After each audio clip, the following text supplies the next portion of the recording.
Ms. Hall. To be very cliched, we live in interesting times.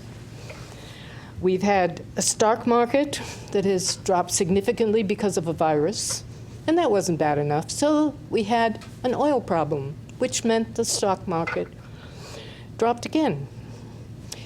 And the Lady Huskies have gone undefeated for 7 years in the American Athletic Conference, a record that they're going to have a hard time to compete as they move into another conference. However, they'll be battling even stronger. Now we are in the throes of a potential pandemic. I'm not sure it's reached that qualification yet, but we certainly are moving in that direction. Back in 1918, my grandfather and his family were quarantined as a result of that pandemic. My mother was between the ages of 5 and 7 about that time, and you'll be happy to know that the family survived well, and that my mother lived until she was 95. And my grandfather went on to conduct a construction company and build houses in Connecticut. So it doesn't have to be negative. At the time, they knew little about what was causing all of this virus or how to take care of it. And now we have a new one approaching us, but we're much better educated at this point and know much more about hygiene, more understanding about how disease in general is spread. So we, as a society, are working together to care for each other, being reasonable and cautious and sensible. And we, as a town and a school system, are doing all necessary to keep us as safe and well as possible. And I'm proud of us all as we collectively continue to wash our hands and plan to cope as needed. It may not be easy for anyone. Closing schools, canceling parades can be very upsetting, but we will deal with it well as a group. Pledge allegiance. I pledge allegiance to the flag of the United States of America and to the republic for which it stands, one nation, under God, indivisible, with liberty and justice for all. God bless America. Thank you, Ms. Hall. Fire evacuation. We have 2 exits out of the chamber, one to the rear of the chamber, one to my left, your right, left down the stairs, and out to the rear parking lot. I'd like to, before we call roll call, just to remind everyone, if any audience wants to speak, there's a sign-up sheet over to the right. Roll call, please. Mrs. Hall? Here. Mrs. Thurston? Here. Mr. Ryder? Here. Mr. LeBlanc? Here. Mr. Salazar? Here. Mr. Rutledge? Mrs. Costa? Mrs. Here.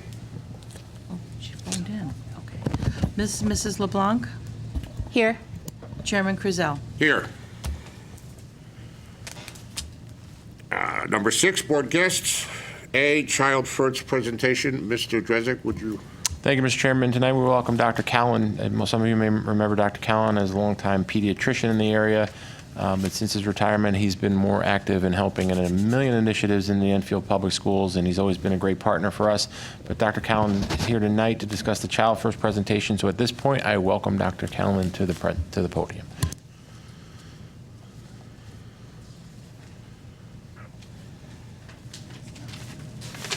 Welcome, folks. Thank you.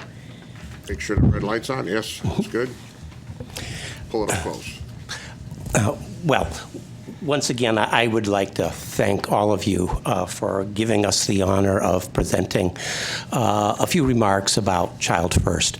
As Chris said, my name is Dr. Gerald Kalnin. I'm a retired pediatrician. My practice was here in Enfield.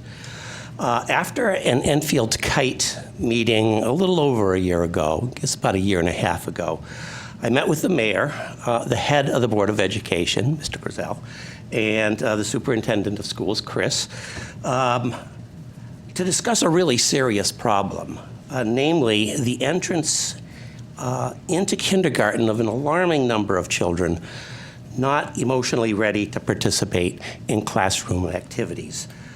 As you all know, I'm sure, dysregulated children cannot learn. But just as importantly, they make it extremely difficult for the children around them to learn because they tend to be extremely disruptive.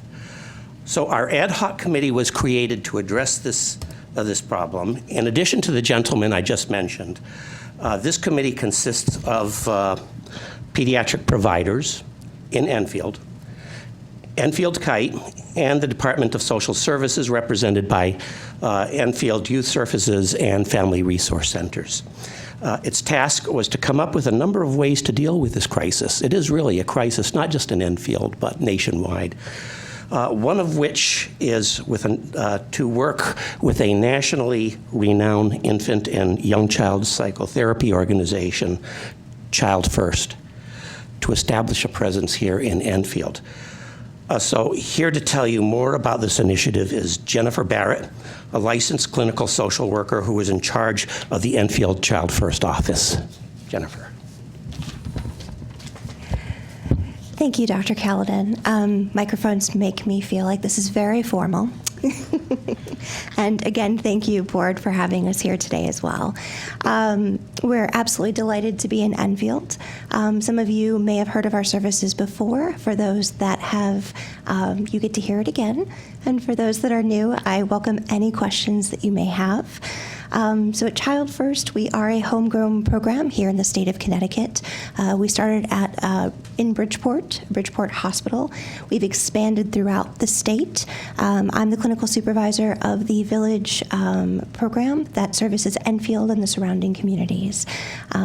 Child First has done so well, we've actually expanded to other states across the country as well. We are an evidence-based practice. Again, science is backing us, saying that we do what we say we're going to do. We improve the lives of young children and families, several different areas, which I'm going to tell you about today. So Child First, simply put, we help struggling families build strong relationships that heal and protect young children from trauma and stress. We use a two-generational approach, working with parents and children together in the home, and this is the best way that we have found to stabilize the family and build safe, responsive, nurturing relationships. As I mentioned, we are evidence-based, and the research that we have shows that this protects the child's developing brain from further damage. Even in the face of extreme challenges, our children and families are making incredible progress. And I'm happy to say, as of July 1st, we've had 2 teams here in the Enfield region. The families we serve range from expectant mothers or children from birth up to age 5. Referrals can come from anywhere. We accept self-referrals as well as referrals from DCF, pediatricians, school systems, and daycare providers. Services can last anywhere from 6 months to 1 year, and there are no fees for families. We're 100% grant funded.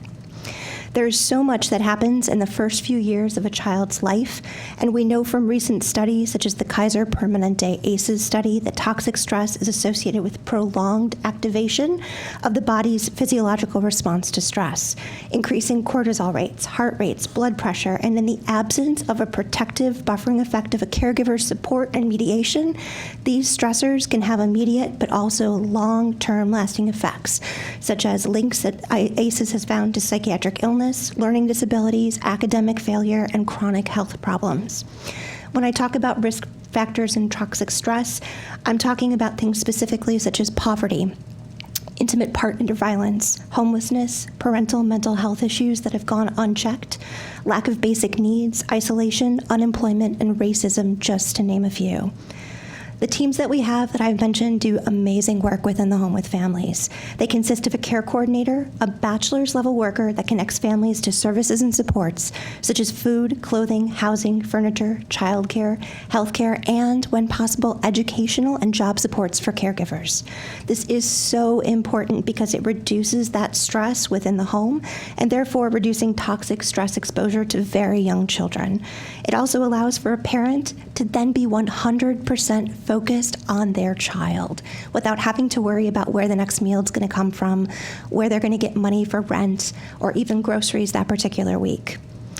Our team also has a child development specialist who is at minimum a master's level clinician who helps parents understand behavior, development, and learning.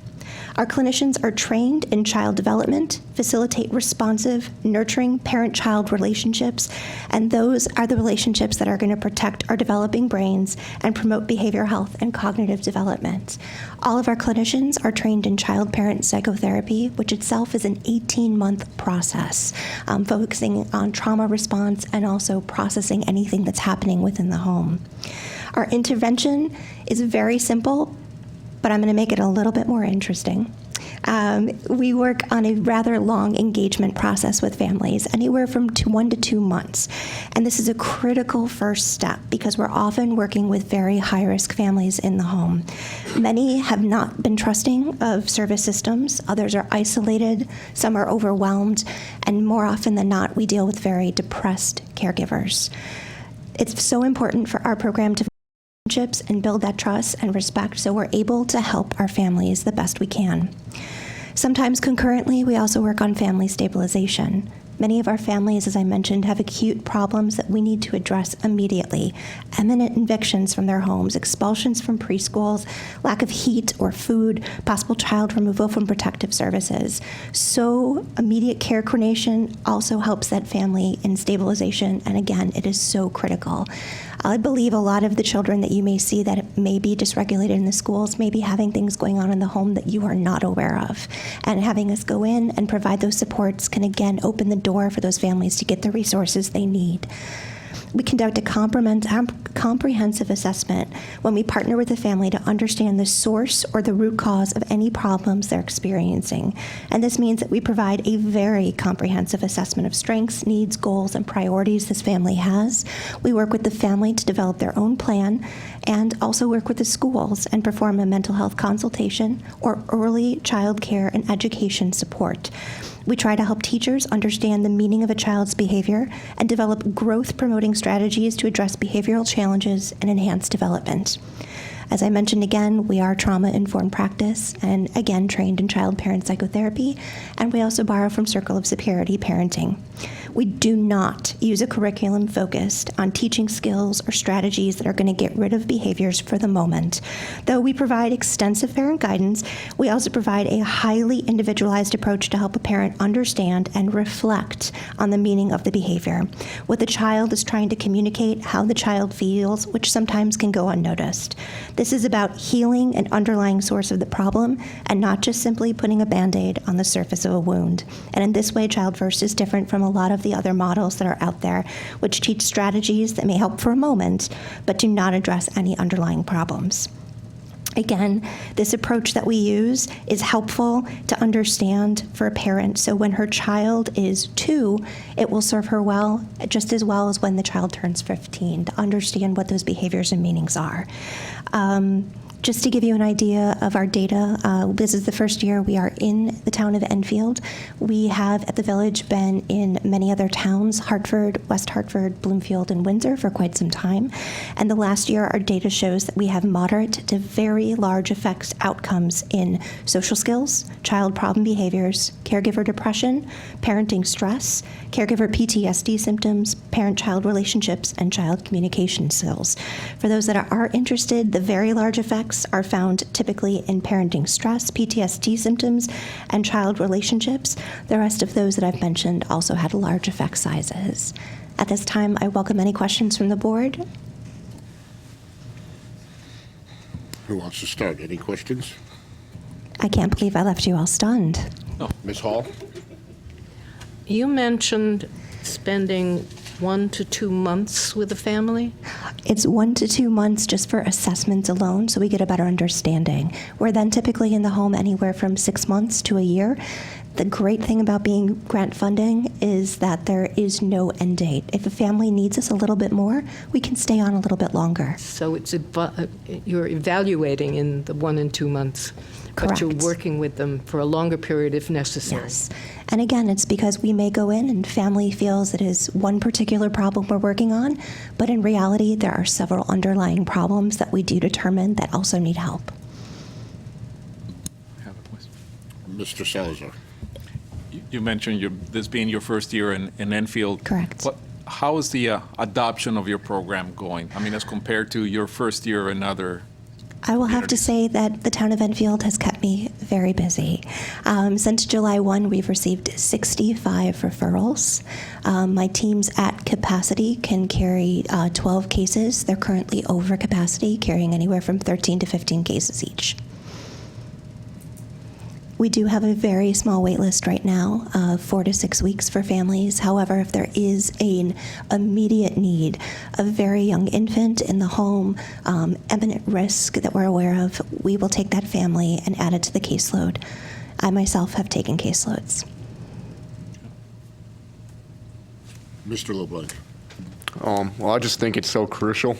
I think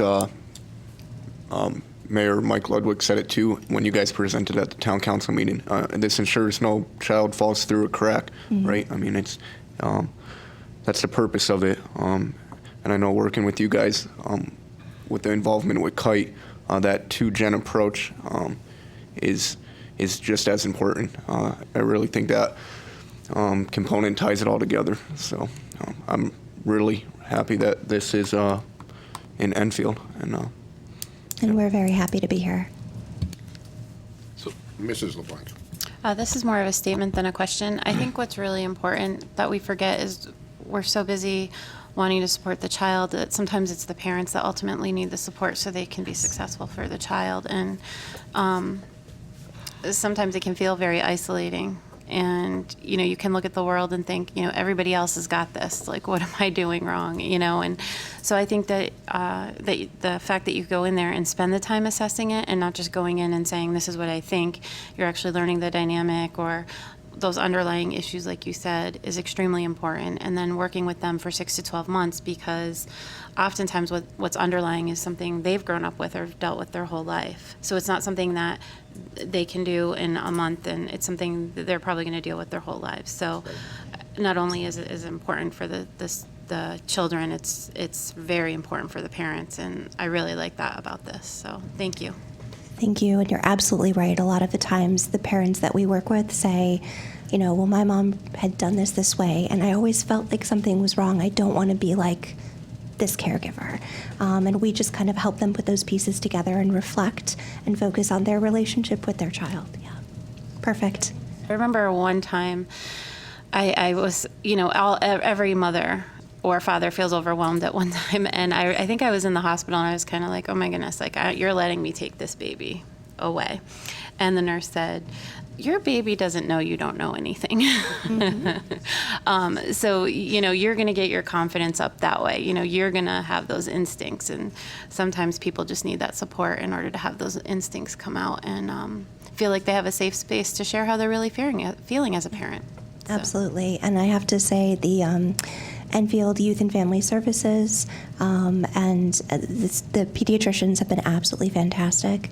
I'm happy to share the word with the school board and hopefully get some word out to the classrooms as well for any families that may need our help. Just make one quick comment. One of the big values of this program is not just Child First itself, but the way it interacts with the community. And in fact, that's one of Child First prerequisites, that they're not going to establish a presence in the town unless they have a strong connection with the community. I'm the pediatrician, and as a pediatrician, one of the reasons that I feel that our input is so important is, and I think Chris would be the first to agree, if you wait, and I said this to the town council a few weeks ago, if you wait for a dysregulated child to enter kindergarten, you've already waited way too long, because getting those kids back on the right track is going to be extremely labor intensive. And wouldn't it be great if we could have nipped that problem in the bud? That's where I think pediatricians can make a contribution, because they see all kids and they see all kids at a very early age, and they follow them over a long period of time, and hopefully develop a trusting relationship with the family. So we are well positioned to identify these children in our office, hopefully through screening, and then to refer them to Child First as quickly as possible. So, and that's just one example. There are other ways that Child First interacts with the community, and we're seeing that here today at this meeting with the involvement of the educational community in child welfare. Mr. LeBlanc. One question. So you're obviously in bigger cities such as Hartford and Bridgeport. Just from a number standpoint, what's the correlation between them and what we have here in Enfield? I know you said we're at 65, and that's up, pretty much at capacity, but just in relation to other cities you're in. I wish I could give you that information. I know that Hartford, I could speak from the Village's perspective. That's the agency that I represent with Child First. I know Hartford, we are always having a very long wait list, again, just because of the need of the families that we work with in the Hartford community. I cannot compare that to what I'm seeing in Enfield. Again, we've just started, and because of Dr. Callanan's support, people were very excited to have us, so we really got a lot of referrals within our first few months, again, knowing that the service was now in place. We do continue to get referrals, but unfortunately, I can't give you a comparison. Would you like to add anything, Mr. Drizek? I would, just because we're on television and he can't stop me from embarrassing him. This is a conversation that, as board members, we've had for quite some time, and one of the places when we run out of ideas to go to is we really should engage with the pediatricians community, and obviously Dr. Callanan has been a champion for all causes for young children, but in particular this particular cause. And he referenced earlier this ad hoc committee, but what he failed to mention was the reason we have an ad hoc committee is because Dr. Callanan actually physically, I think, solicited every pediatrician in town and even some beyond, and essentially lured them to a meeting and a dinner to try to get this conversation started. We would not be anywhere if it wasn't for the efforts and the commitment and the passion of Dr. Callanan. So on behalf of all of us, I just wanted to thank you in a public setting that you couldn't stop me from doing it. So thank you. No, I just want to add, because like you said, about a year and a half ago, we had a preliminary meeting between the superintendent, myself, the mayor, and you, and then we went to door to door to pediatricians' offices and had meetings in their offices, and then we had the dinner, and it was. We want to put the kids first. We want to make them, and we want to put them in the right place when they sign up for kindergarten or whatever. We need all the information we can get. And like you said, these pediatricians are there with them since birth. So if they could give us any insight on where the best we can serve these kids, and that's the whole key to this. So, thank you very much. Thank you. Thank you for coming. Thank you, and I will be sure to leave information and contact information for myself as well. So, the way right now is pediatricians refer them the kids to you. We get referrals everywhere, self-referrals. I have families calling saying, "Oh, you're in our community. How can I get in?" I've had pediatricians. I've had daycares, schools. So is there any website or anything that There is. You could either go to the Child First website, and they'll list which towns and who to contact. Also, the Village website is where you can get in touch with the Child First program with your particular town and region. And again, there's always my contact information as well, which I'm going to leave. and it's so that probably way. through the town website also with the social services? You're probably linked through there too? Yes, and also, yes, the school, social workers in the town, Youth and Family Services also have been sending us a lot of referrals. Wonderful. Thank you so much. very much. Thank you for coming out.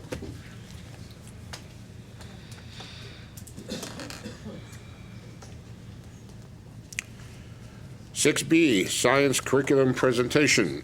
Again, Mr. Drizek. Thank you, Mr. Chairman. Tonight I want to welcome Michelle Middleton, our Chief Academic Officer, and the infamous John Daig, our K-12 STEAM Coordinator. So from one champion to the next, They're going to give a presentation to the board regarding our science curriculum and also talk about our next generation science standards, state assessments. The presentation was prepared by Chris Ponte, our 612 science coordinator. He was unable to make it this evening. We had him previously scheduled, so Mr. Daig and Ms. Middleton volunteered to come in his place. So I thank them and I turn it over. Thank you, please. Hi, thank you for having us tonight. Let me know when it gets up there. We're coming tonight to talk about the shift to the NGSS science standards, which were adopted by Connecticut in 2015. You're all aware. How do I need the clicker. you need the clicker? I need the clicker. This I one? gotta put it on this TV. Thank you very much. I know, but I'm stuck behind this man-made dais here. I'm walking on TV in heels. Okay. Yeah, we have no audience, but I don't Okay. As long as they can see it. Hold on, I'm setting it up now.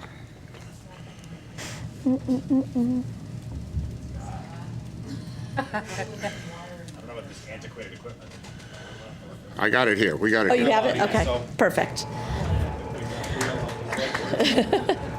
Okay, so,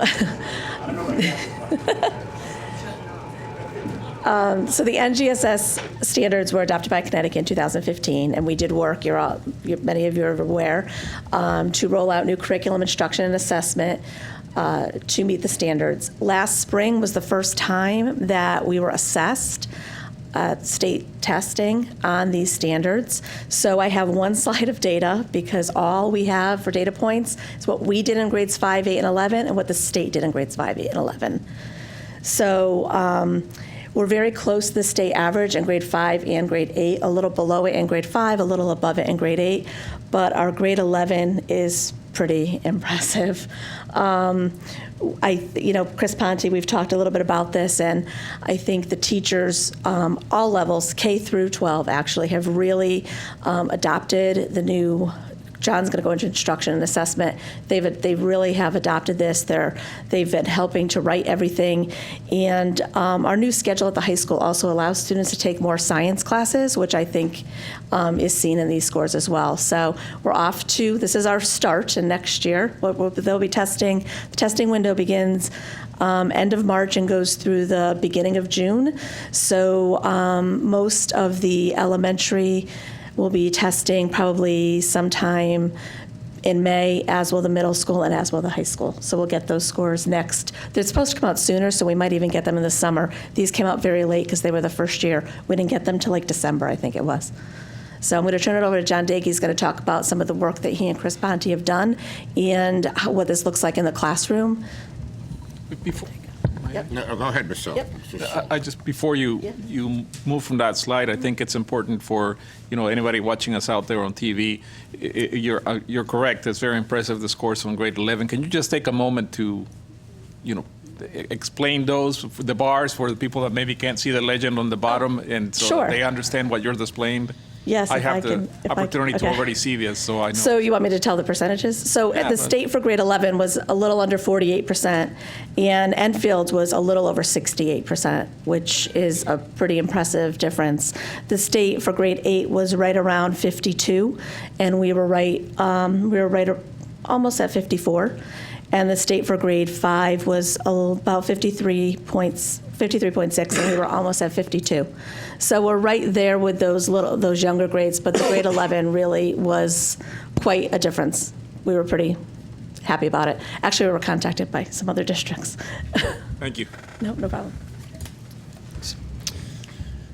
So part of the work of shifting to the new standards was adopting the new model, and it's considered a three-dimensional model. And each of the new standards is considered a performance standard, where students are expected to engage in a science and engineering practice, which is which is a set of skills that the students do. They use disciplinary core ideas, and those are the key ideas in science that have broad importance within multiple science or engineering disciplines. These core ideas build on one another as students progress through the grade levels.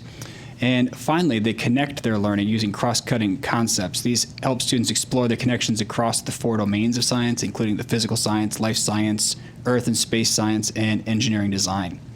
So these help students develop kind of a coherent and scientifically based view of the world around them. So you can see just an example for a 4th grade standard up there. We're going to ask the students to use evidence and construct an explanation. That's their practice. Relating, which is that cross-cutting concept, to the speed of to the energy of an object. So this is a big major shift for science instruction. A lot of times science teachers have a great body of knowledge around scientific facts, information. They have a passion for science. Here we're actually asking students to apply it a little bit more. So those practices mentioned, a lot of these, and you can read these up here, but a few of the key ones are asking questions and defining problems, and develop and using models, which you'll see a little bit later on in there. And a few of these practices are not just unique to science. When the ELA and math standards were rewritten a few years ago, they incorporate some of the same practices in them. So students are getting these practices worked on through multiple disciplines. So practices like developing using models, using mathematics and computational thinking, engaging in arguments from evidence is one that's used in math and ELA, and obtaining and evaluating communicating information. That's another just ELA connection between the science practices and what they would be expected to engage in their classes. Another major shift in the science was taking and reducing the breadth of science instruction and in focusing on depth. And there's really 4 areas that they're focusing on. Those are the life sciences, the physical sciences, and earth and space science, and a new addition, which was engineering and technology, which is really asking the students to begin applying what they see and do in science to the real world around them. And with this model, the students' understanding is developing over time. They're engaging in these 4 domains in K through 2. They're engaging in them deeper, 3 through 5, still deeper in their middle school years, and then 9-12, they're getting deeper and beginning to specialize in some of these courses. And also, through this, there's been a major effort to connect the students' interests and experiences into the performance tasks and the standards as well. And each of these areas was identified because they're what we would expect for prepared informed citizens when they graduate. Finally, the cross-cutting concepts, the third part of the 3D model. These cross-cutting concepts, again, are the broad concepts that are used to connect the disciplines. So things like patterns, cause and effect relationship, scale, proportion, and quantity. Students might see models of something like the solar system and see something like the model of an atom, which if you look at them have similar characteristics, but there's a vast difference in scale between an atom and a solar system. So it's important to understand those systems and systems models, the relation between energy and matter. All right, so how do we convert fuels to energy? How do we convert energy to fuels, storage in a battery? Structure and function. Why have animals evolved with the features that they have, and stability and change? So using some of the practices, like using data and a cross-cutting concept, students could explain what they see on the chart, where we have a relationship between snowshoe hares and lynx. They could notice a pattern. When snowshoe hares populations increase, which are in the red there, a short time later, the lynx population increase. And then as the lynx increase, and they'll see that the snowshoe hare populations decrease. So over time, they can see the relationship there. That could also help. They could explain that same thing through a cause and effect.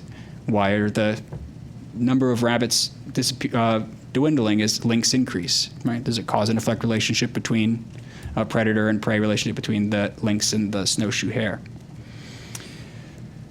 So to give you a little bit maybe clearer sense of what this looks like in the classroom, we took one unit, and actually Chris Ponte put most of this together, and this was some of the work he's done with his middle school staff in developing a unit around concussions. And each of these units usually are built around an anchor phenomena. And again, I mentioned the concussions, and students are challenged to build an initial model of what a concussion is. Students are then going to work through a series of investigations to learn more about what concussion is and its effect on the body. And as students' understanding and vocabulary grows, they continually make and define their models, adding detail. And this idea of modeling is kind of a major shift in the science as well. Students would often be given models. You may have seen some of these as when you were in school. They had landform models where you see models of peninsulas and you talk about things of erosion.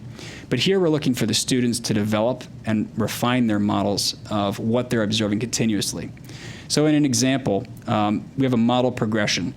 And when we have a initial model, which is on the left, students are beginning to put down what they know about a concussion at the start of the unit. And it doesn't include much detail and focuses on what causes a concussion, right? Impacts, car accidents, football, baseball incident. But as you see on the second revision of that model, students are starting to add a little bit more detail. They're starting to add in some of the key vocabulary from lessons and so on. So the models get more detailed as the unit and story progresses. As mentioned at the beginning, there's kind of a storyline that goes through the entire unit.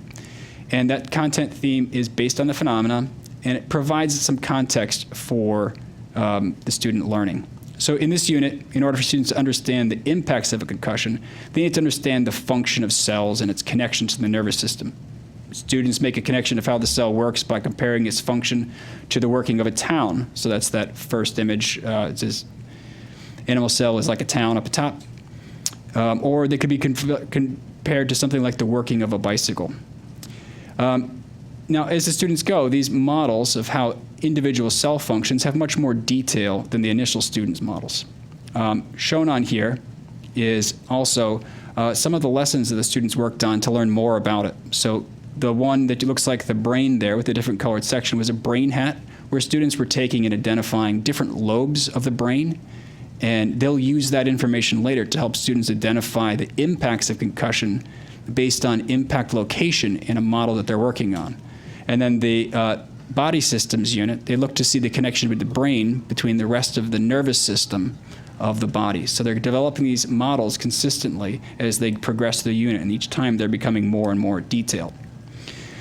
This continues as the students begin to work on their performance task. So students were tasked with designing a helmet that will protect against the impacts of concussion.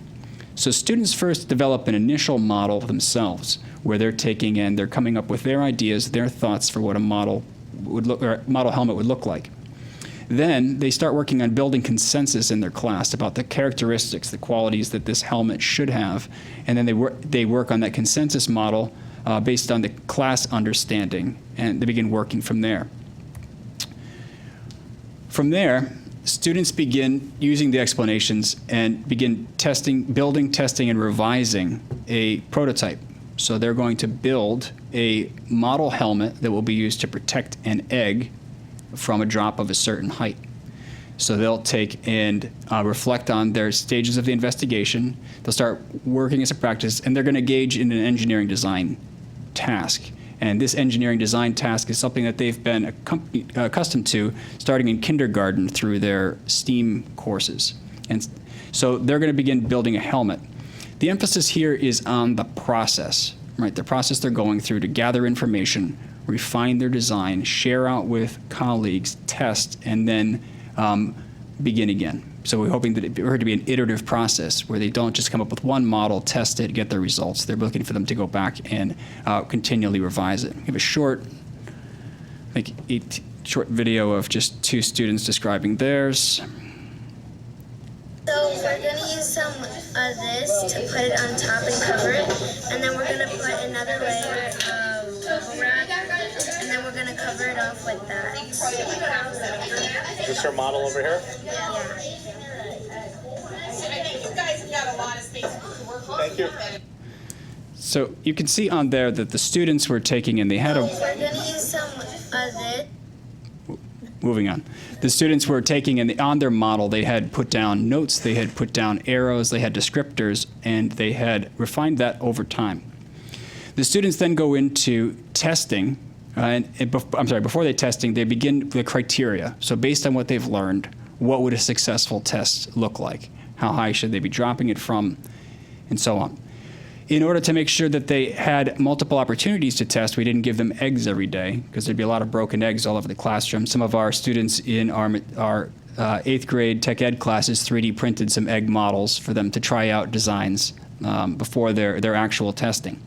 But real eggs were used, and then they dropped from increasing height until they cracked. They examined the patterns in the eggs, and the successful design elements were identified.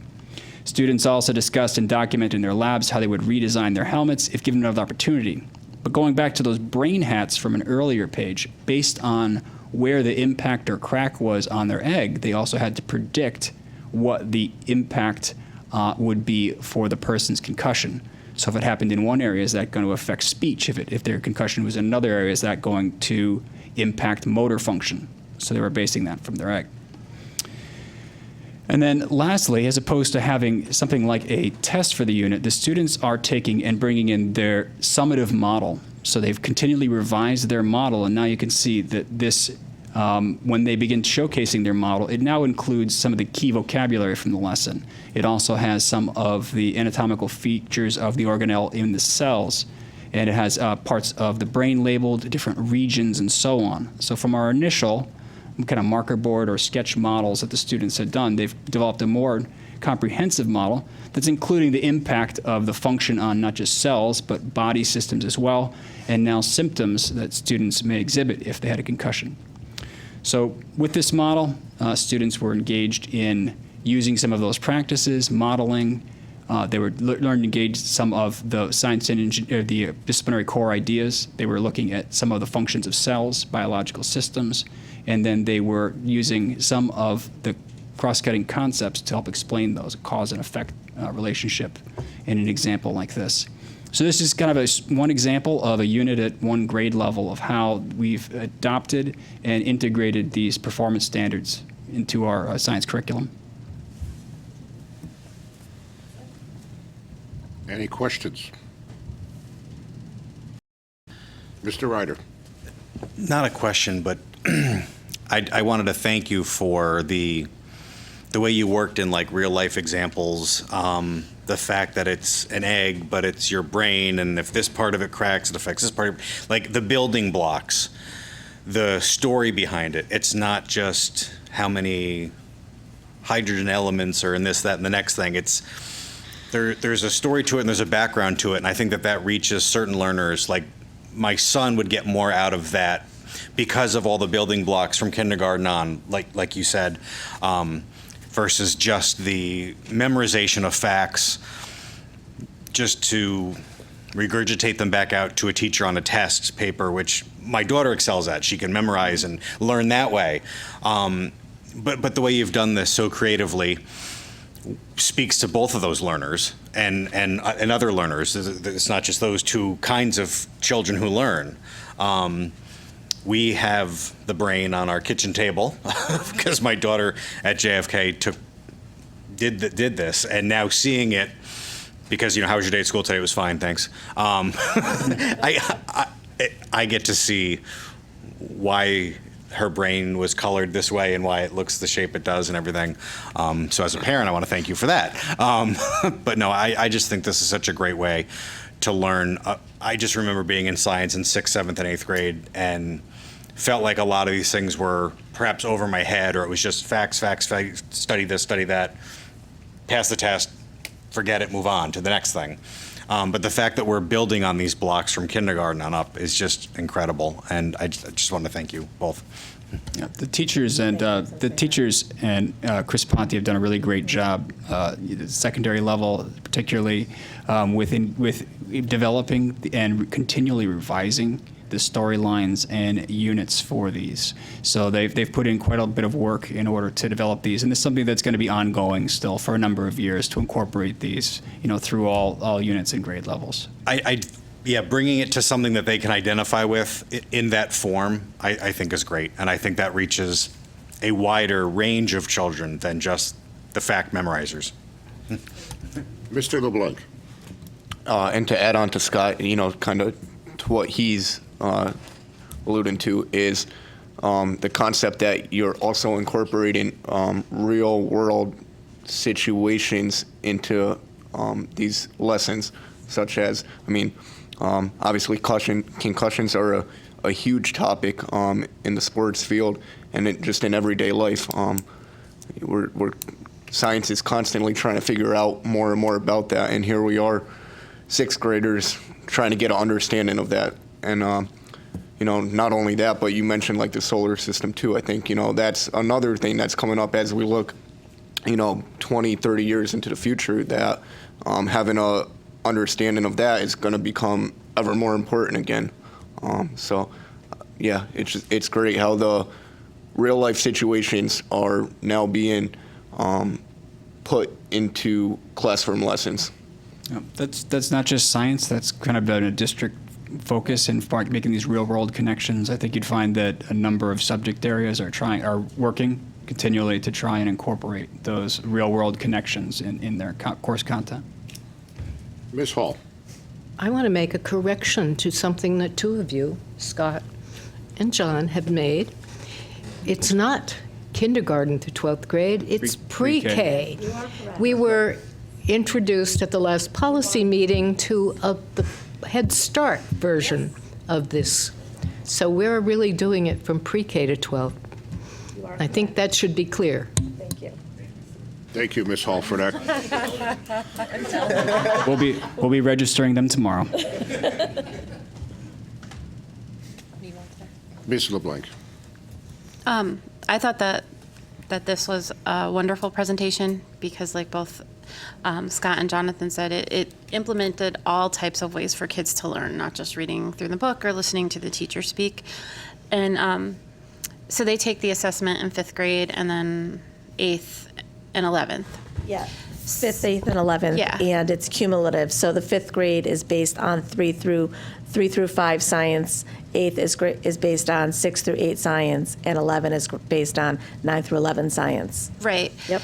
So what I think is interesting, and I would think maybe has a little bit of a correlation, is once we had brought the 6th grade over to JFK, I feel like once they had 6th grade there, each class became more enriched because they could just, they went to the science room, they had the science lab, and we have fabulous science teachers in this district, and they love science, and they will do whatever they can to help prove a scientific theory or to show the kids how they can prove it. So I think that, that has helped in a huge way. And then I think the high school consolidation and the use of technology has helped in another way because some kids enjoy science, but they don't necessarily want to do the chemistry and different things like that. So forensics and astronomy that are offered at the high school. And I have to say, when you see a crime scene in one of those little cubbies at the high school, that's amazing. And so I think that it gives those kids just all kinds of different outlets. And with the engineering, I just think that you guys have done a wonderful job, or Mr. Ponte's done a wonderful job with the science program because I just feel like there's so many offerings, and that's at the high school, but with the younger kids, I just feel like there's so much of an initiative to touch on all the types of learning with one lesson plan. So that I appreciate because every student learns differently. So thank you. Ms. Costa, you have any questions? Guess not. Mr. Salazar. Not a question, a comment. Had the opportunity to review some of this material previously at one of our curriculum meetings, and I definitely want to congratulate you, but not just you, the staff, the entire district. I am so glad to have the opportunity to become more intimate with all the work that is taking place in the district. And I say the district truly because it's at every school and through every grade. And I hope that we have you here more often because there's so many wonderful things that the whole district is doing that I think that we need to showcase it, and we need to show, hopefully, the folks that are watching at home all the wonderful things that are taking place. So congratulations to the entire team. Thank you. Thank you. I have nothing to add other than thank you, And even better, we're doing a similar development in the math field. Yes. Yes. The way this math is being taught is also evolving the information. What I really want to know is how many eggs survived. They test progressively until they break, so I don't think very many. So they go from increasing height until failure. So. Yeah. So is there a yolk in the 3D printed egg too? No yolk, but that's actually an interesting challenge for them. Maybe we could see if we could print a separate colored piece inside. We can give that to the 8th grade team and see what they can do with that. Or a chicken, maybe we put it. All right. Ms. Costa, any questions? No, I don't have any questions. Thank you. Okay. Thank you very much. Thank you. And yes, we do want to see you here more often because it's good news for Enfield. Yeah, correct.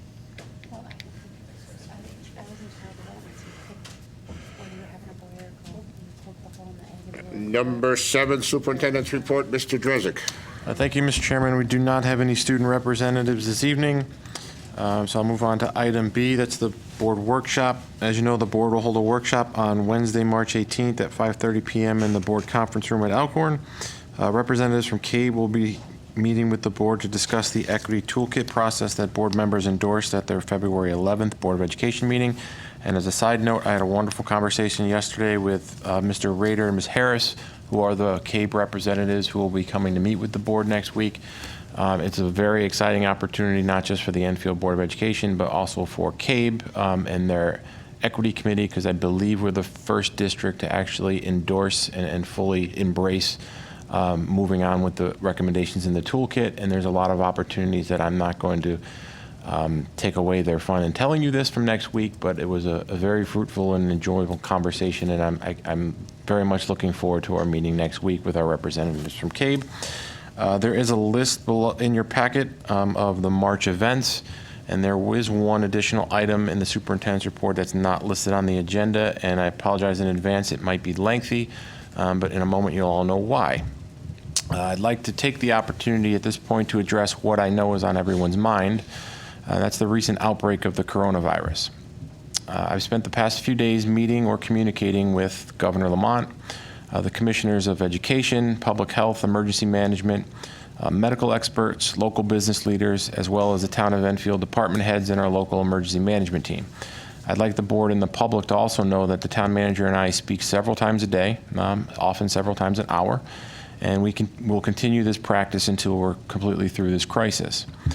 The consistent message that I've heard from all of these experts is this: it is not time to panic. And I think Ms. Hall stated that very well in her invocation. It is appropriate for all of us to prepare and educate ourselves, but it's more important for all of us to remain calm. Now, you're going to hear this message not only from me, but from all of our employees within the Enfield Public Schools. So with regards to the cleaning and disinfecting of our schools, I'd like to remind everyone what we're currently doing and what we plan to continue doing during this period. Our custodial staff cleans all high-traffic areas daily with approved disinfectants. That means desktops, door handles, light switches, etc. I also want to take this opportunity to thank our custodial staff, and I ask that you all join me in this. In a time like this, when virtually everyone is concerned about the spreading of germs, it's our women and men of custodial services who are tasked with keeping our schools clean. And like all of you, our custodians take enormous pride in our schools and our students, and I would like them to have the opportunity to know how much they're appreciated. And now I'd like to discuss preparations. So as of tonight, to be very clear, I have no indication that we will need to close schools, nor have I been given any indication that a widespread school closure is imminent. Now, the decision to close schools is still left to the local superintendent, and any decision that I make will be in direct consultation with our local public health director, who, as a side note, has been an invaluable partner and resource throughout this entire process. That said, it has been recommended that we prepare in the event school closure is needed. If we're forced to close schools, and I'd like the public to realize this, it most likely will be for an extended period of time, up to 14 days. The Connecticut State Department of Education has set guidelines and expectations for superintendents in the event of extensive school closures. One recommendation that districts will provide continuity of instruction or distance learning opportunities for students during an extended absence. Now, in Connecticut, students are required to attend school for 180 days. Now, in the event the school is disrupted and districts fall short of that requirement, districts do have the right to request a waiver of that 180-day statute. Now, in the event that we are closed for up to 2 weeks, I am prepared to make this request to the State Board of Education with the blessing of the board and the board chair. Last Friday afternoon, I called a mandatory meeting of our administrative council to share with them the information I've shared with you thus far and to begin preparations for a distance learning plan in the event that I am forced to close schools for an extended period of time. Included in all of our discussions was Emily Hulovich, who is the president of the Enfield Teachers Association, because any plan to create work for students requires all of us working together, and our teachers' voice is integral in making this process a success. On Monday, our department coordinators began preparing English, math, social studies, and science packets for students in grades 6 through 12. These packets are intended to be used as distance learning materials in the event school is canceled for an extended period of time. Just today, teams of K-5 teachers from each grade worked on grade-level packets for our elementary students for the same purpose of being used as a distance learning materials. In just 2 days, our staff have planned, created, compiled, and printed up to 14 days of materials for us to send home to students in the event schools are closed for an extended period of time. I can't thank these staff members enough for coming together on short notice, pausing their lives, and putting together a program so our kids have the best opportunities to learn if we're forced to close. Now, I'm not surprised, but I couldn't be prouder to be part of a district who selfishly put the needs of our kids first and work what equates to a magic trick in just 48 hours. If you all get the chance, and anyone watching at home, please take a moment to thank all of our staff members for putting their lives on hold over the past 2 days to help with preparation in the event we need to take a drastic measure. The last evening, along with every superintendent and town officer in the state, participated in a conference call with the governor and the following state commissioners: Education, Public Health, Emergency Management, and Public Protection. Now, although the governor just declared a state of emergency a few hours ago, as of our call, he had not made that determination yet. What all the state officials did strongly recommend was the following: no out-of-state travel, no large group events consisting of over 100 people, and avoid meetings or events with people from other states. You may also have heard today that the CIAC has canceled all state athletic tournaments. As of today, I have canceled one international trip that we had planned, and I've begun to inform staff that I will not be permitting out-of-state travel or field trips that result in a large group setting of 100 or more people. I've called a meeting of all of our administrators for tomorrow afternoon so we can get a complete listing of all events and trips that will fall into these categories, and I plan on sending a notice home tomorrow with our restrictions. Now, I realize a lot of people watching have questions about events that are of particular interest to you or your children, and I ask for your patience as these conditions not only change daily, but in most cases hourly. The commitment I've given to the board, I want the public to understand. I promise to update the community as much as I can, but I will only do so when I have factual information. Now, I'd expect parents and students to receive several messages from me in the coming days, particularly about events and preparations in the event of an extended absence. And lastly, I want to thank everyone. Now, as a parent myself, I understand the anxiety that this public health crisis causes. But as your superintendent, that anxiety is multiplied by 5,015. That's how many students we have here in town. I truly feel that I'm responsible for the well-being of every child in our system, and I, along with all of our staff, take that responsibility very seriously. Please know that any decision we make regarding school or programs will always be made with our students' best interest and safety in mind, no matter how difficult the decision is. Times like this require all of us to come together to not only help our kids, but our entire community, just as was evident in what our teachers accomplished over the past 2 days. Enfield has a history of uniting together and taking care of one another, and I have no doubt that we'll weather this storm together as well. And that concludes the superintendent's report. Any questions? So I want to add also to thank you to the staff for the last 2 days of doing all this hard work and preparing. And like I've said more than once, I have faith in our staff and they, when the time comes, they step up and they get the job done. So, and we will monitor this on a daily basis, and we will prevail. So, anything else? So, audiences. Any audiences? Last call, audiences. I declare audiences closed. Board member comments. Ms. Hall, would you want to start? Surely. At the last meeting, you learned a lot about our first readers and its trivia night, and more importantly, the ceremony, which was held Monday. And at this time, I would like to thank Walter for standing in for Mr. Dressick at our ceremony, which made it happen, and it was a very successful ceremony. We provided T-shirts and medals and books and pencils to 71 first readers Monday, and we're very proud of every one of them. Thank you. Mr. Just wanna Chairman, if correct- I can, I just want to apologize. correct that the mayor stood in for Mr. Drezek. I stood in for Mr. Longi. So. Oh, I didn't see the mayor. I heard he was going to be Yes, he was there. Yes, he but was I there. didn't see him, No, so I knew you were there. no, the mayor stood in for Mr. Drezek. I stood in for Mr. Longi. And I guess now I can say, because I've just publicly stated why Mr. Longi and I were required to miss the first reader ceremony reluctantly, but unfortunately the conference call with the governor was scheduled at the same time. So I do apologize to the First Readers Association. Okay. I thank you for understanding. We won't miss again. Who's next? Mr. Salazar. I just want to congratulate Prudence Crandall on a very successful Read Across America week. They had a series of programs that were created to encourage students to read and also to make the reading of selected books a lot of fun. The activities were very creative and they were engaging for all students. I think it was definitely a success. I also want to remind the parents of Prudence Crandall students that this coming Friday is Family Engagement Day. You're encouraged, if at all possible, to attend and join your students in the classroom, and you will also be able to participate in math and reading sessions along with your children. It's been canceled? It's been canceled. Okay. Scheduled for June 5th now is what I'm being told. Okay, I'll skip that one. And PTO meeting still taking place, so we typically don't get 100 people in there, so, which is unfortunate, right? I don't know which is worse.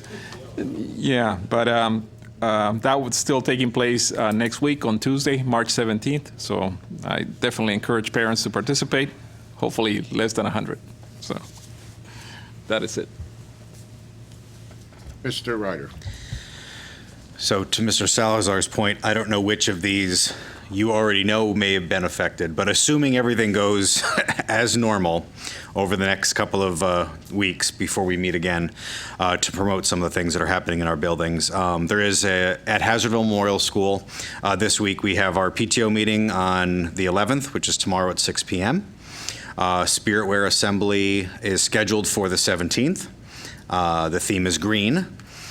Also, there's a Spring Sports Day, which occurs between Hazardville and Eli Whitney for students at either school. They wear their favorite spring sports gear. If they're playing in a sport, soccer, baseball, softball, anything here in town, they're encouraged to wear their jerseys or hats if they have them already. If not, then maybe one of their favorite sports teams on a national level are approved to wear on that day. There's also a Connecticut Science Center tickets promotion on the Hazardville Memorial School website, enfieldpto.com/HMS. If you're looking for something to do over April break, they have Science Center tickets on sale at discounted prices. At Eli Whitney, launched on Friday and it goes on through March 20th. We have the Yankee Candle fundraiser. Again, enfieldpto.com/Eli Whitney has all the details for that. There's also an ERFC event, potentially. I feel maybe. There's an ERFC event with Hazardville and Eli Whitney hosted at Eli Whitney on March 19th. Last Friday, moving to the JFK Middle School. Last Friday, we had the students versus faculty basketball game where the students won 72-70. They had a big lead. The teachers caught back up in the fourth quarter. And then, which I hadn't seen before, every student player then joined on the court at the same time, so it was like a 20 against 5 situation. The teachers still came back, but the students, the 47 students playing all at the same time were able to hold off the teachers. So 72-70, so that was a great event. Also, the JFK PTO is hosting a fundraiser at the Outback Steakhouse March 19th from 4 to 9. Finally, and hopefully this is able to occur, but the Frozen Junior is the the JFK play. I know my daughter, for example, and many of her friends have been working hard on this for several months, so hopefully that's able to go off without a hitch. The shows again for Frozen Junior are Friday, March 20th at 7 p.m. and Saturday the 21st at both 1 and 7. And if all things are able to occur as scheduled, on Monday, March 23rd, all of the 3-5 schools will see the performance during the school day, the bus over the 5th graders to see the play. So hopefully that all works out.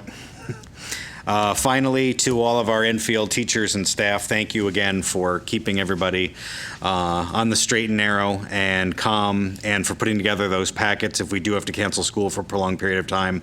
And just so you know, you can get a free appetizer at Red Robin. Bring your bring your Enfield Public Schools ID, and you get a free appetizer now through March 20th at Red Robin with any purchase of an entree. And the Cat in the Hat visited several schools last week on both Monday and Friday. So I want to thank all the teachers and students who welcomed the Cat in the Hat at Hazardville Memorial School, Eli Whitney, Stowe Early Learning Center, Lego, Enfield Street School. He had a great time visiting all the kids, and we look forward to doing that again in the years to come. So thank you very much.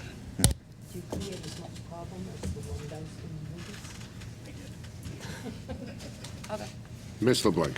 I also attended the JFK student versus faculty game the other night. The Cat in the Hat was there DJing, interestingly enough. The Cat in the Hat had a very busy week, living his best Board of Ed life. During the halftime of the game, they had students come up and play drums on chairs. There were 4 students, and they played them with plastic tubes? Yeah, plastic sticks.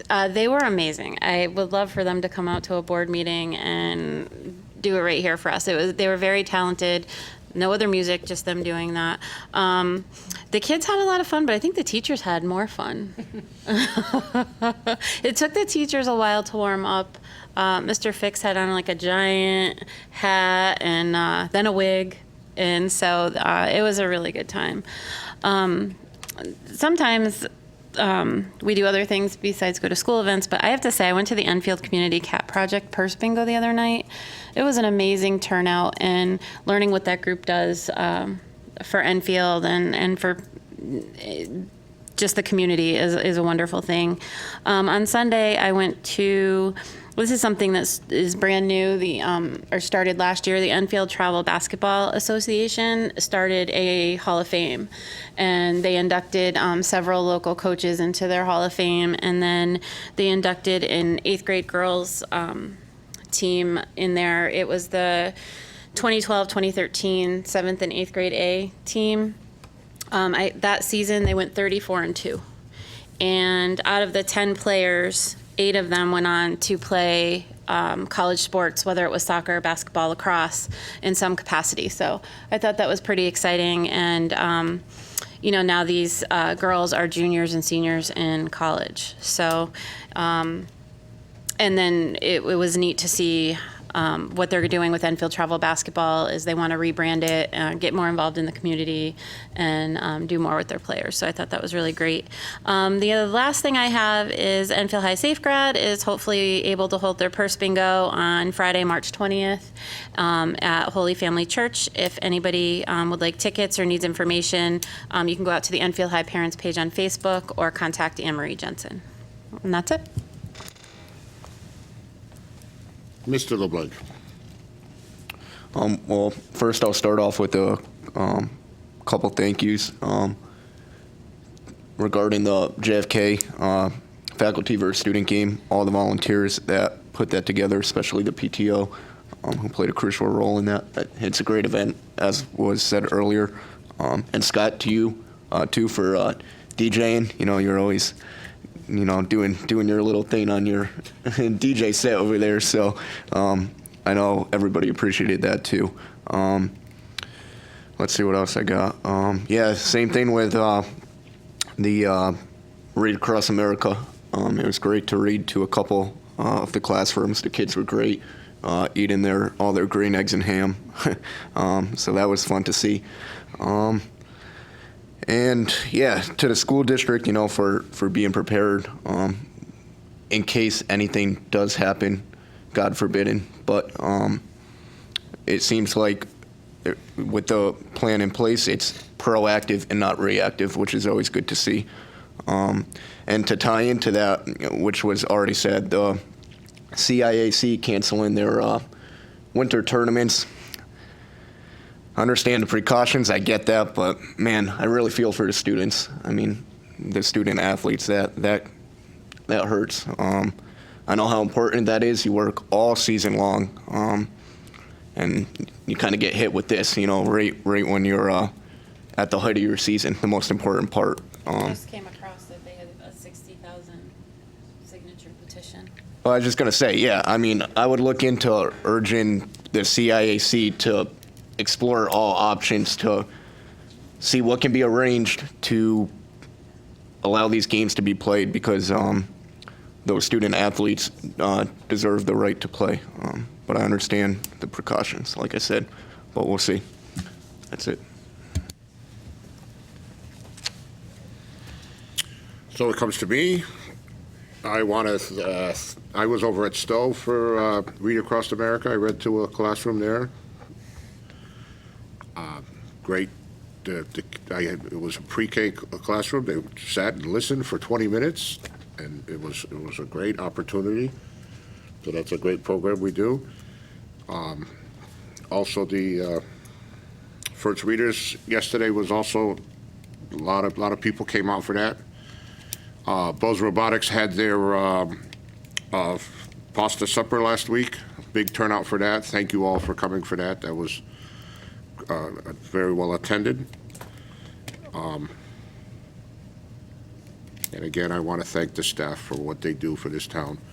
They just surprise me at every turn. That we ask, and they provide, and they work together and put everything aside and get together, get the work done, and care about our kids, and that's about all I got. So. Mr. Chairman? Yes, Wendy. I'm sorry. Go ahead. Can't see my hand raised, huh? No, I didn't. That's okay. Thank you. Unfortunately, I was called out of town on a family emergency, so I missed the basketball game, and I missed the First Readers last night. I do want to thank the team administration for preparing for these packets. I sure hope we don't have to use them, and I certainly hope we don't have any airline cancellations either, because I'd like to get back home pretty soon. I did want to say that the Parkman School raised $193 at their Wear Red Day for CHD awareness a couple weeks ago. This is the last week to order butter braids and cake rolls for their fundraiser. On March 22nd is their purse bingo at the Enfield KFC. It starts at 4 p.m. and it's $35. They have some great raffle prizes that aren't purses, so even if you aren't a purse person, there are some other raffle prizes. And it's also the last few days to sign up for the Integrity Martial Arts fundraiser. For $59, you can sign your child up for 6 weeks of lessons, a uniform, and a private lesson. And if you go to www.suffieldkarate.com and select Parkman PTO, the entire $59 comes back to the school PTO. That's it for me. Thank you. And I apologize. I printed that for you to read it, and it's right in front of me. So thank you for reading that for us. Any other comments? Number 10, unfinished business. We have none. Number 11, A, action, if any, regarding canceling our April 14th, 2020 regular Board of Ed meeting. Mr. Drezek, are we still considering this? Are we?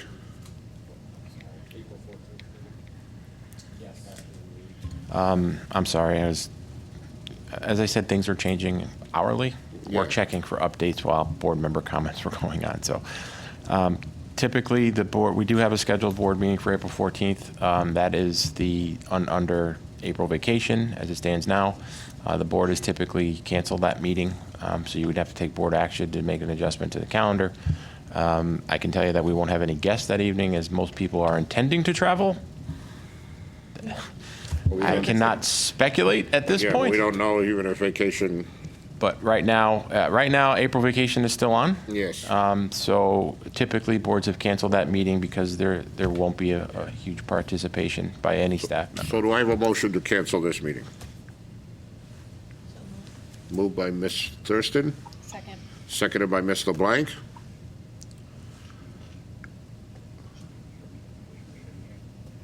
Should we wait till next meeting on this?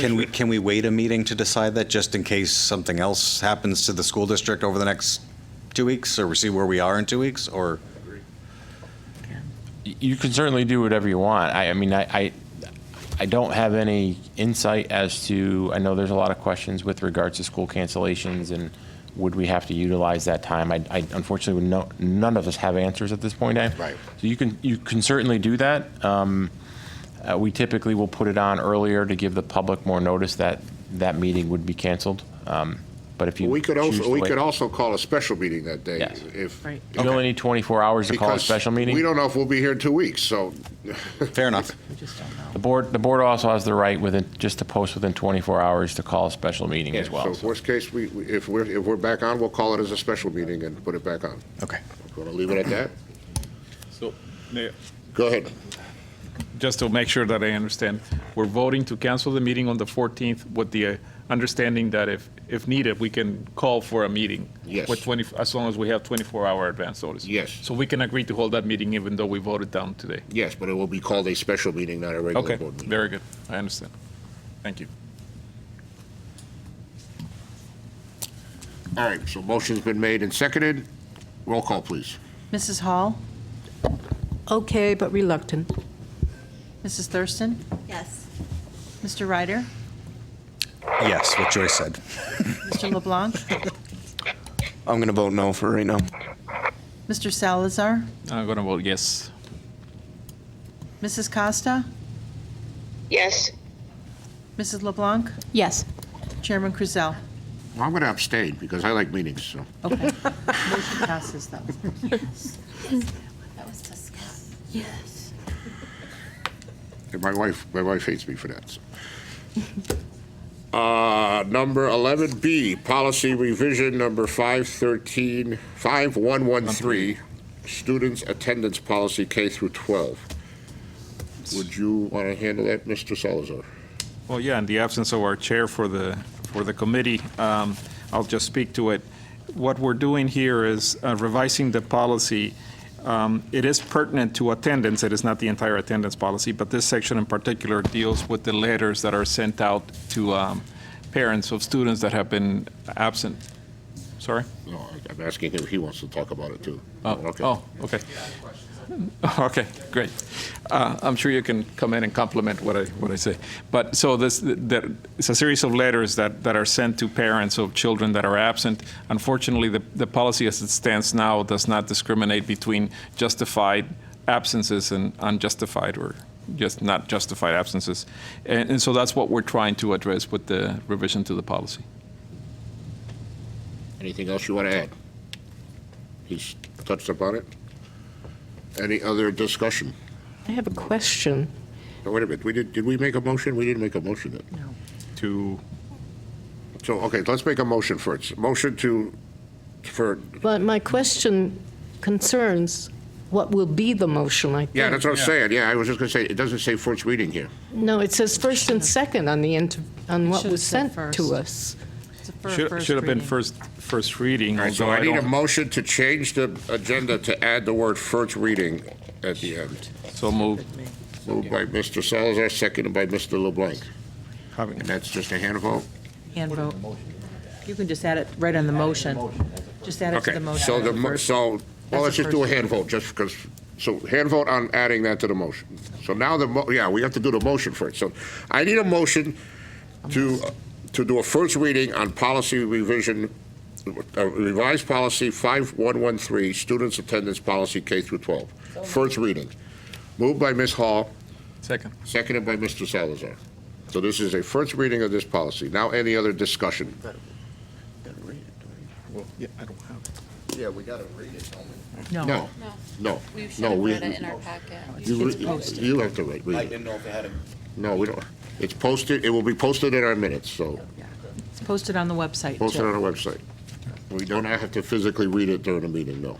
Okay. Anything Walter, else? may I Yes. clarify just a few other Go ahead. changes to this policy?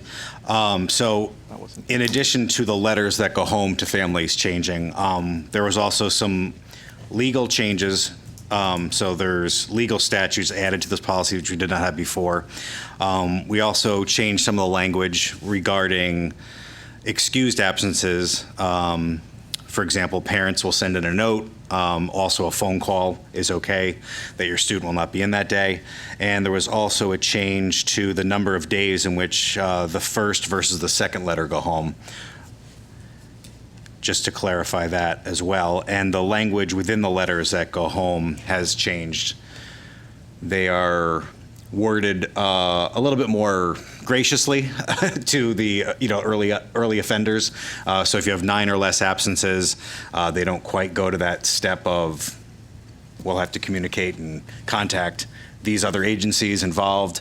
But then, as attendance is critically important to how your student blossoms within the school system, once you're over, say, 10 absences or more, the language does become a little bit stern, because that's a crucial thing, is to be in attendance.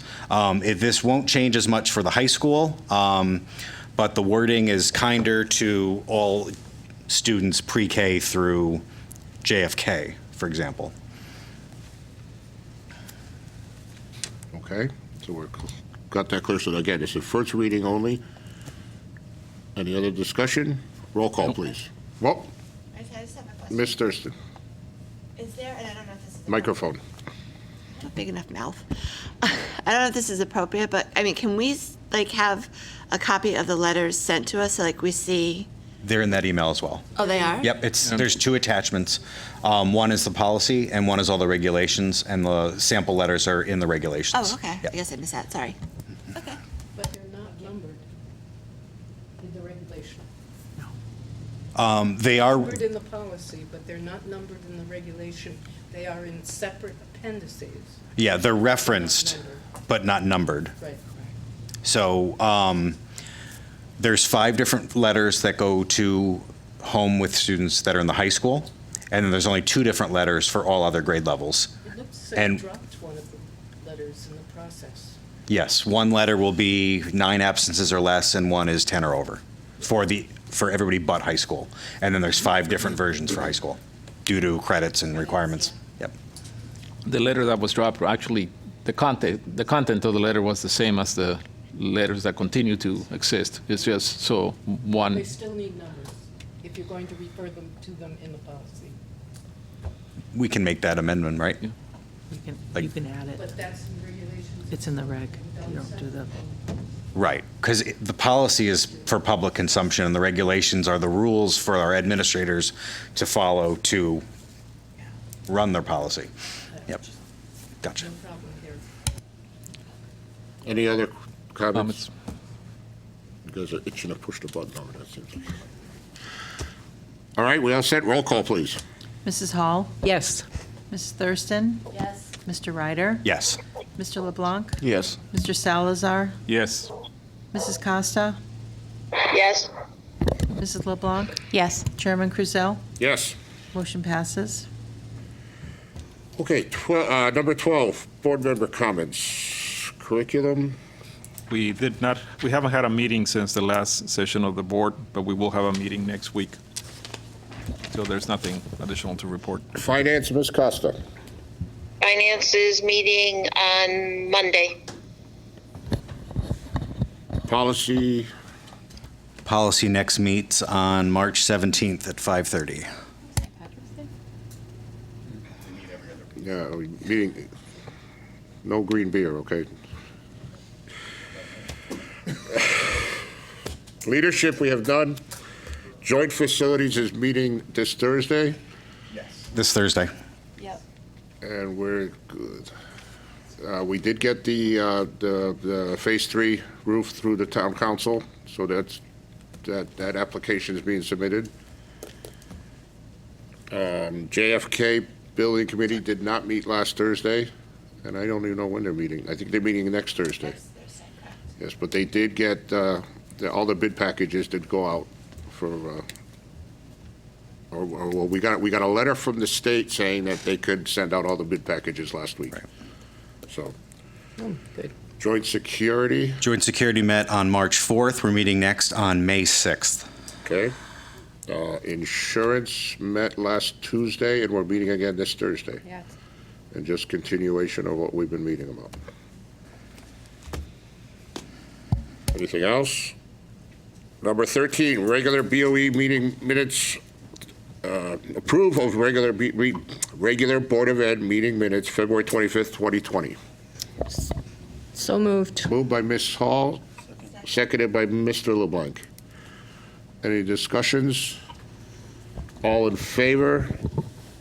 Wendy, you have your hand up? Yes, I do. So it's 8 in favor, 0 against. Approval of accounts and payroll, We have none? correspondence and communications, executive session, motion to adjourn. Ms. Thurston, Second. seconded by Ms. Costa. All in favor? We are adjourned. Thank you very much. Have a good night.